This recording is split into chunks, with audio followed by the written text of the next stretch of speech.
Everyone, কেমন আছেন সবাই? আশা করি সবাই ভালো আছেন। আপনাদের দোয়ায় আলহামদুলিল্লাহ আমরা ভালো আছি।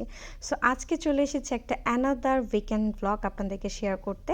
আজকে আমরা গিয়েছিলাম সাগুপ্তায়। সাগুপ্তায় এই জায়গাটা কিন্তু এখন অনেক জমজমাট, জানেন, মানে অনেক ভ্যারাইটিস ফুড পাওয়া যায় এবং হচ্ছে সব স্টুডেন্ট বাজেটের মধ্যে, মানে আপনি খুব ইজিলি হরেক রকমের খাবার একই জায়গায় পাবেন। আর এই যে আমার ছেলের মুডটা ভালো ছিল না আর কি, ওকে বলছিলাম হাই দিতে, সে আসলে ইন্টারেস্ট না। সো যাই হোক, পরে আমরা ঘুরে ঘুরে কী খাবো চিন্তা করে আমার জামাই কয়েক জায়গায় গিয়ে কয়েকটা মানে কয়েক জায়গায় খাবার অর্ডার দিয়েছে। এখানে এটাও আসলে ট্রাই করতে চেয়েছিল। এখানে ভ্যারাইটিস ইউনিক অনেক খাবার আছে। আর আপনারা আমার ভিডিও এতদিন দেখে বুঝতেই পেরেছেন, চা কফি তো আমার লাগেই।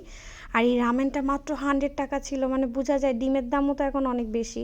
আর এইটা নিয়েছিলাম মূলত আমার ছেলের জন্য, খুব একটা খাইনি, অনেক মেয়োনিজ দিয়েছিল, অনেক সস দিয়েছিল। যাই হোক, এইটা কিন্তু একদম এই আজকে এখানে আসার বেস্ট একটা পার্ট, মানে এই সিঙ্গারগুলো মাত্র 3 টাকা করে। বাট এখানে যে মানে সসটা দিয়েছে, বোম্বাই মরিচের সস, মানে অসাধারণ। আপনারা জাস্ট একবার খেলেই বুঝবেন। আর জিলাপিগুলো এত মজা ছিল, চিকন জিলাপি। আসলে আমি চেয়েছি যে আমার কাছে ভালো লেগেছে, আমার বাসার জন্য নিয়ে যাব, দেন প্যাক করে বাসার জন্য নিয়ে যাই অনেকগুলো। তো এই তো আজকের ব্লগ এখানেই শেষ। নেক্সট ব্লগে দেখা হবে ইনশাল্লাহ।